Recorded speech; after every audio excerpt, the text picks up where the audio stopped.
enkulu eNingizimu Afrika lapho igubha khona usuku lwabesifazane. Lezi ndaba nizethulela usakhiwo ngwakwaSokhela kanti sibingelele nakwembukelo sibuka ku DTT naze ezinohlonze emini nje. The struggle has been immense. The inequality in men and women in sport is something that has been said and talked about for many years. Izikhulungwane zabantu zibuthene emcimbini okugubha usuku lwabesifazane endlini zombuso ePitoli. Izikumbi zabesifazane zamashela endlini zombuso ngalolu suku ngo-1956 ziphikisana nomthetho wangesikhathi sobandlululo wokuphathwa kwamabhasi. Not only that, we have to close almost 10 of the facilities. City also in the metro has closed many of their clinics. Inhlangano yamatekisi Santaco ibamba isithangamisa bezindaba ukulandisa ngenyathelo ezilandelayo esitelekeni sayo eKapa njengoba imikhakha eminingi ikhala ngomthelela waso lesi siteleka.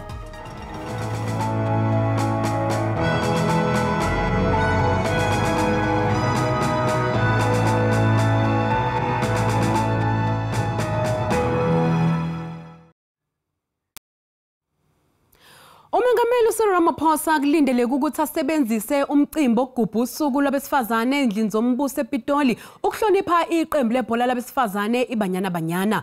Ilona qembu elingenayo iligi esezingeni elikhokhelayo elikwazi ukufinyelela esigabeni somkhumula jezi emqhudelwaneni wendebe yomhlaba. Umengameli uRamaphosa uzokwethula inkulumo yosuku. Izinkulungwane zabantu besifazane zibuthana ezindlini zombuso ePitoli ukuyobungaza usuku lwabesifazane. Iphini likaNgqongqoshe wezemidlalo uNocawe Mafu uthi usemkhulu umsebenzi okufanele wenziwe ukulinganisa ibhola besifazane kanye nalabesilisa. The theme for this year is talking about socio-economic improvement for women empowerment, which is probably so apt, but should we be having that theme at this time? Because that's what should have been automatically happening, which is not happening. And of course, in the area of sport, you know that when it comes to women's sport, the struggle has been immense. The inequality in men and women in sport is something that has been said and talked about for many years. Uthujabule kakhulu ngeqhaza elibanjwe abantu bakuleli ukusukumela iBanyana Banyana ukuze bakhokhelwe ngendlela efanele. We are so happy by the fact that when the issue of the Banyana Banyana came up, Samkelo, people of South Africa stood up and said it can be, they should be treated equally, equal pay for everybody. Abesifazane emqoqweni yasePitoli bacela umengameli uRamaphosa ukuba asungule amathuba emisebenzi ikakhulukazi kubantu besifazane. Baphinde bakhala ke ngesihlava sokuhlukunyezwa kwabesifazane nezingane. To create more job opportunities, especially for women, especially for black women. Especially for black women. Our women, they can make sure our young are deployed, especially on the higher positions. And then even the president must make sure to assist the young people to get the jobs. Yes, gender-basic violence, and then because each and every day, and I'm late and every day. Lo mcimbi ke ubuhlele ukuba ubanjwe ekhaya elisha eCape Flats kodwa ngenxa yesiteleka samatekisi esiqhubekayo eWestern Cape ube usubanjelwa ePitoli. Isiteleka sabamatekisi abangamalungu enhlangano yeSantaco eWestern Cape siphazamise kakhulu umnotho kanye nokuhanjiswa kwedingonqangi esifundazweni. Ngesonto eledlule izindimbane zabagibeli zaba ngumtshengobethwa ngubani njengoba kwaqala isiteleka samatekisi samalungu eSantaco eWestern Cape. Lesiteleka ke sishaya kuzwele emkhakheni ehlukene ikakhulukazi owezempilo. Not only that, we have to close almost 10 of the facilities. City also in the metro has closed many of their clinics. But the issue is about we have to delay some of the elective surgery operations. In Tygerberg, for example, yesterday there were about more than 120 of the nurses who couldn't be able to report to work. Umnyango wezemfundo eWestern Cape uthi bangamaphesenti angama-79 abafundi abangalibhadanga esikoleni kulesifundazwe ngenxa yesiteleka. Most of the parents, they are afraid of sending their children to school because most of our learners, they come with the transport, but now there is no transport that is allowed to go.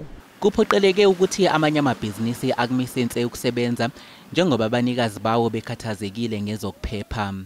Looks like a ghost town at the moment. Staff can't get to work. The food court across the road from us is closed. Nobody is operational. Out of 7 permanent ladies that work here in our Zen Massage and Beauty, only one that has her own car can come to work. The second one depends on her friend's lift. Uphiko lwezamabhizinisi kanye nezimboni eKapa luqagula ukuthi umthelela wesiteleka uzofana nseno wegciwane iCovid-19. JP Smith, you are not the law. You are simply an MMC. And if everybody in the Western Cape is afraid of you, we're not afraid of him. He must apply the law. Kusenjalo, ungqongqoshe wezokuthutha uSindisiwe Jikung usegxeke obhekele zokuphepha eKapa uJP Smith ngokungahambisani nemithetho yezokuthutha angaphezulu kweinkulungwane eziyisithupha amatekisi aboshiwe nokuyinto eholele embhikishweni. They are adding a sanction that does not exist in the legislation. And that sanction is only meant for the taxi industry only. Now you can't do that because it would mean that we can extend any legislation. If we think that any legislation has weaknesses, you follow an amendment process that goes to Parliament. Uqhubeke wayihlaba wayihlikize okugxeka kwemboni yamatekisi. And they budget on that. It cannot be. The mayor, in fact, the MMC responsible for safety and security in the Western Cape, he says for one truck that is banned, we are going to impound 25 taxis. No, you can't say that. uJikung ufunge wagomela ukuthi uzobuyela eKapa ehlale khona kuze kube yaxazululwa lenqinamba. Imndeni nabangani beziboshwa isesikhungweni sokuhlonyeliswa kwezimilo iKutama Sinthumule eLimpopo ayeneme neze ngokudluliselwa kwazo kwamanye amajele akwezinye izifundazwe kuleli. Lolu hlelo liqale kulandela ukuthi ezinye izingxenye zaleli jele zinqonqiswe ngomlilo iziboshwa ngesikhathi zibhikisha. Umnyango wezokuhlonyeliswa kwezimilo uthi lezi ziboshwa zivuke umbhejazana emva kokuthi imfuno zazo zishaywe indiva abaphathi baleli jele. Kwezinye zezimfuno zazo bezifuna ukuhanjiswa emajele aseduze nasemakhaya azo. Imndeni nabangani bazo bathi abatshelwa ngalutho ngalolu hlelo. Kubhlungu ngoba phela umngani wami angazi noma usaphila noma usesibhedlela yini kwazise asitshelwa ngalutho ngalolu hlelo. Chayisa umuntu okangwa. Inhloko yezamajele ithi bazoxoxisana nemndeni yalezi ziboshwa kungekudala. On the issue of informing the family of the deceased, that is a process that we are busy with. The information that we have on our files is an address. We've tried through the telephone numbers also. We have not succeeded, but it's a process that we are prioritizing, so we are busy with that. Kusenjalo ungqongqoshe wezobulungiswa nezokuhlunyeliswa kwezimilo usencome yabezomthetho ngokusheshsha balawule lesi simo. The department responded promptly and secured the facility with law enforcement officials and the local municipality here, Makado local municipality, in terms of the fire, including the Vembe district municipality, to help with the fire extinguishing and all the necessary support that was needed.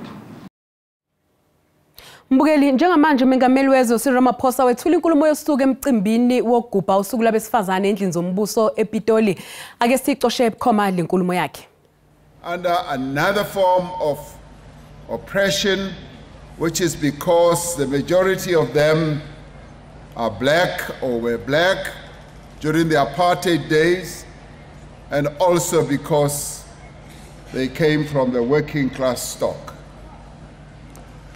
We remember the courageous struggles waged by women against oppression, from those who stood up against colonialism and slavery, to those who risked jail rather than carry the hated dom pass or the pass.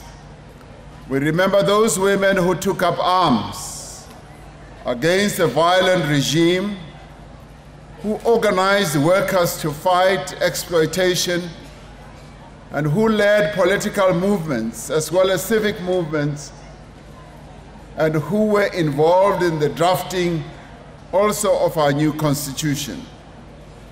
Today, of all days, we salute Imbokodo, Amakawekazi, the brave pioneers who marched onto the Union buildings here on this day in 1956.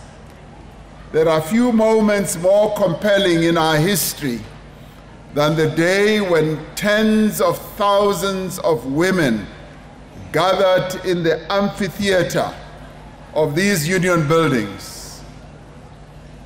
I often tell people that whenever we had visits from other countries, when heads of state come here, I always...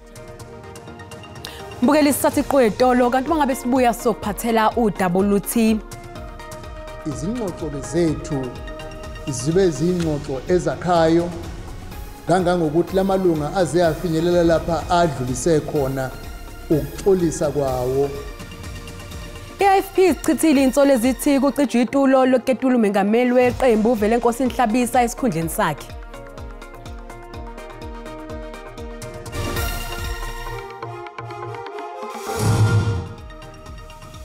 Mbukeli sikubingelele sikwamukela uma ngabe usanda ngena odabeni oluhambe phambili besibika ukuthi izikulungwane zabantu zibuthene emcimbini wokugubha usuku lwabesifazane ezindlini zombuso ePitoli. Inkumzo yesifazane zamashela endlini zombuso ngalolu suku ngo-1956 ziphikisana ke nomthetho wangesikhathi sobandlululo wokuphathwa kwamabhasi. Mbukela sikukhumbuza ukuthi lezi ndaba zikhona na ku-YouTube, ngena kuyona uzicinge ngamagama athi SABC Izindaba na kanjani uzozithola. IFP sizikhahlele ngazo zombili insolo ezithi icijwa itulo loketula umengameli weqembu vele Nkosi Nhlabisa esikhundleni sakhe.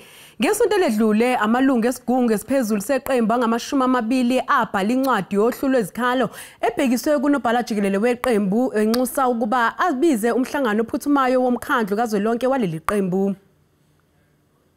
Uhla lwezikhalo obulubhalwe amalungu e-IFP lwasabalala ezinkundleni zokuxhumana.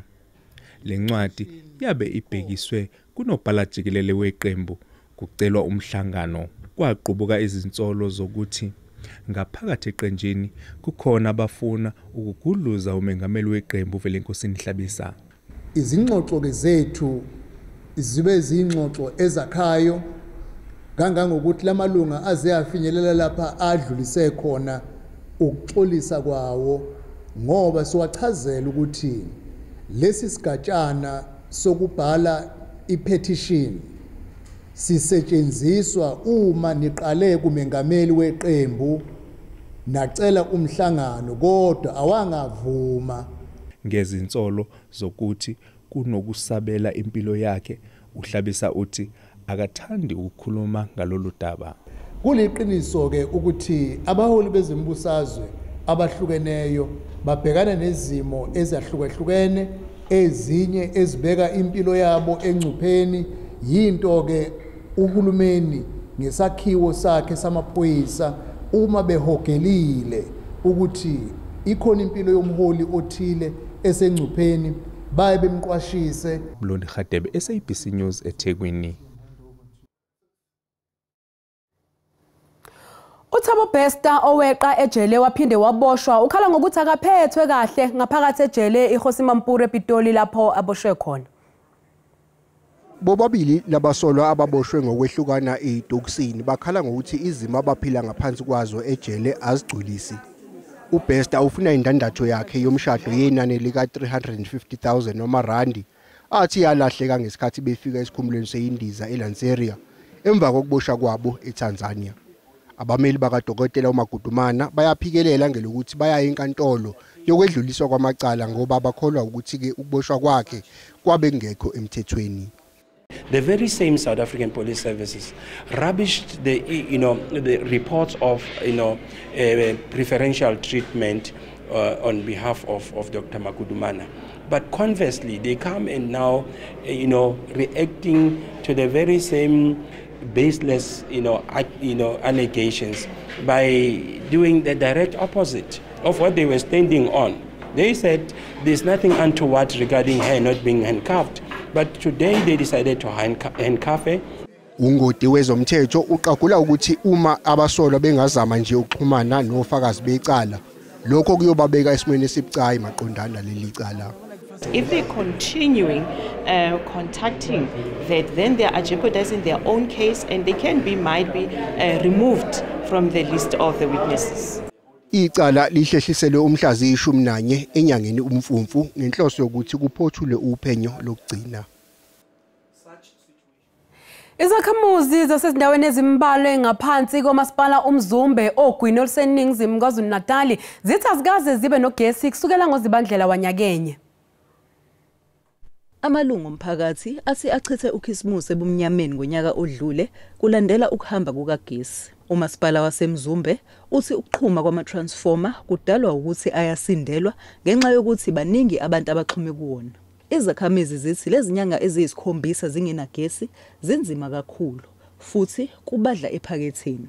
uMaria Soni oneminyaka engama-70 ubudala onesifo sikashukela ukhathazekile ngempilo yakhe njengoba imithi yakhe idinga ukugcina efrijini. Ungabi khona kwagesi kusiphethe kabi kangangoba asisakwazi nokuthenga ukudla ngendlela esihlala sikuthenga ngayo. Nemjovo yethu sesijova ngayishisa mina ngumuntu kashukela. Ubugebengu ezindaweni ezithintekile nabo sebunyukile. Sinezingane ziyafunda ngeke kwazi ukugeza amanzi abandayo ekuseni. Funeka ingane uyifuthumeza amanzi igeze idle ipharishe lishisayo. Siyaphoqa ukuthi masibe namagesi njengoba sinawo kodwa sisebenzisa umlilo. Umasipala waseMzumbe uthi ukuxhunywa kukagesi ngokungekho emthethweni kuyimbangela enkulu yokuxhuma kwalama transformer. Imbangela enkulu dadewethu nenkinga esibhekene nayo nelimaza kakhulu umphakathi wethu. Nathi esiqolisa kakhulu njengomasipala kodwa engekho into esingayenza ukuthi abantu baxhuma ugesi ngokungekho emthethweni. Umasipala uthi kunohlelo lokufakwa kukagesi olubiza cishe izigidi ezingama-20 okuhloswe ngalo ukwandisa ukutholakala kukagesi. NginguNonhlakanipho Magwaza ezindabeni ze-SABC eMzumbe.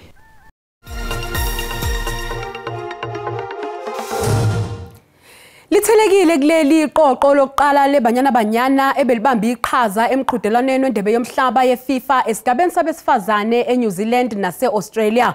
Abafika kuqala izinkakha zeqembu uThembi Kgatlana, uHilda Mahaya kanye noNuku Matlowe esikhumulweni sezindiza i-OR Tambo International. iBanyana beyiqembu lokuqala esigabeni esiphezulu kuleli ukufinyelela esigabeni somkhumula jezi kowendebe yomhlaba.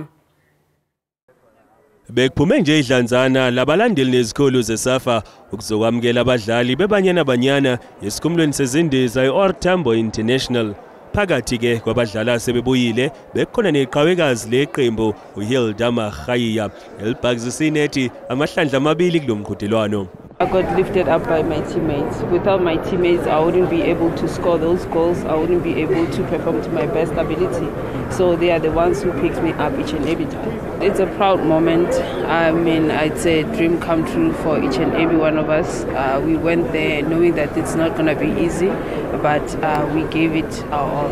iSAFA ke isivumela ngokwayo ukuthi kunesidingo sokuthuthukisa kangcono izinga lebhola labesifazane eNingizimu Afrika. We must not drop the ball. You know the 1996 story, but for now I think we have to go up, and of course we are alive to the fact that there are many things that needs to be done by SAFA and everybody involved in football. And one of the things that we have said is that now we are planning to professionalize ladies football. So much Banyana Banyana, you made us so proud. We must have one voice, one message to welcome the girls. They made us proud because they qualified to the top 16. Umqeqeshi Desiree Ellis nokapteni uRifilwe Jane kulindeleke ukuthi babe ingxenye yeqoqo leBanyana elizofika khona namhlanje.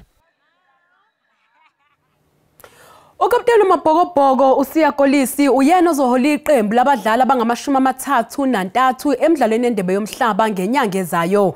uKolisi akazange abe ingxenye yemidlalo yaMabhokobhoko kulonyaka ngenxa yokulimala.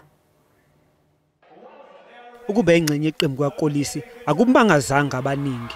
ukapteni oleli qembu limele usekwenqoba indebe yomhlaba kanti obambe iqhaza elibalekile ngesikhathi amabhokobhoko enqoba le ndebe eJapan eminyakeni emine edlule. I think it's always special to be part of the group, and I think it's special because there's so many players that could be chosen in the squad, and a lot of the guys, like a couple of guys that didn't make it.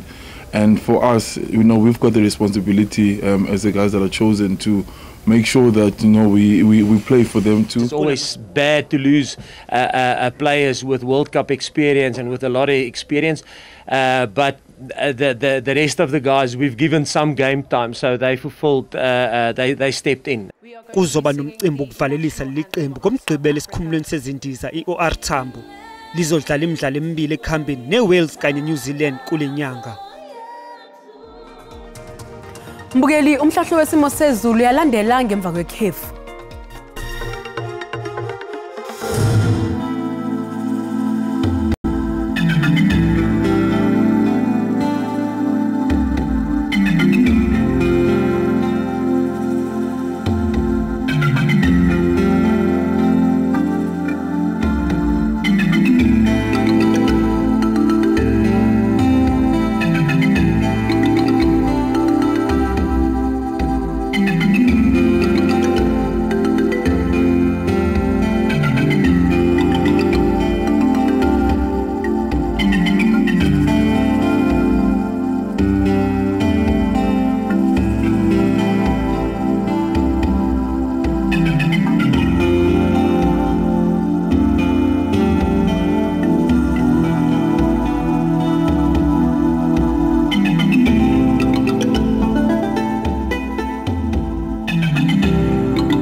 Mbukeli, sizibeka lapho ke indaba zehora lokuqala. Siyabuya futhi ngehora lesikhombisa sobe sagiya ngalo likaMageba. Yakosokhelela inkosazana uManzuzu umshazi kaNoshada kaMaqhoboza usale kahle.